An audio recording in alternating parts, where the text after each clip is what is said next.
उस आदमी ने सावधानी से अपने चश्मे को अलग अलग हिस्सों में अलग किया। फिर उसने उसमें से लेंस निकाले और उन्हें ठीक से जोड़ दिया। इसके बाद उसने पास में पड़ी एक टहनी को तोड़ा और उसे मुंह में चबाकर गीला गूदा बना लिया। उसने उस गूदे को लेंस के जोड़ पर समान रूप से लगाया। इस तरह एक साधारण आवर्धक कांच तैयार हो गया। फिर उसने सूखी घास का ढेर लगाया और सूरज की किरणों का कोण इस तरह सेट किया कि सारी रोशनी एक जगह पर केंद्रित हो जाए। थोड़ी देर में घास से धीरे धीरे धुआं उठने लगा और फिर एक छोटी सी लौ दिखाई दी। आदमी ने जल्दी से पास में पड़ी कुछ सूखी टहनियों को आग में फेंक दिया। लेकिन जब आग और भी तेज होने लगी तो उसने अचानक पानी का एक बर्तन उठाया और पूरी आग बुझा दी। दरअसल वह आदमी एक भगोड़ा सैनिक था।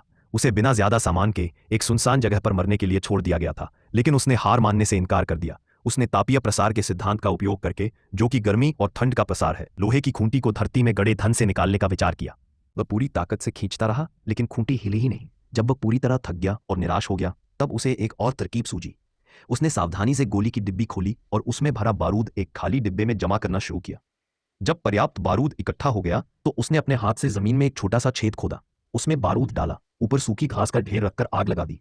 जैसे ही आग लगी, वह जल्दी से दूर चला गया और अपना सिर ढक लिया। एक जोरदार धमाका हुआ। वह आदमी भागा और लोहे की जंजीर को जोर से खींचा। अब कांटा पहले से थोड़ा ढीला हो गया था। यह देखकर वह खुशी से उछल पड़ा। फिर उसने एक पत्थर उठाया और पूरी ताकत से लोहे की खूंटी पर मारना शुरू कर दिया। काफी कोशिशों के बाद भी खून पूरी तरह से नहीं निकला। फिर भी उसने हार नहीं मानी। उसने दोनों हाथों से जंजीर पकड़ी और पूरी ताकत से उसे खींचने लगा। थोड़ी देर बाद वह खुद भी मुंह के बल जमीन पर गिर पड़ा और फिर उसने देखा कि जमीन से खून उखड़कर पास ही पड़ा हुआ था।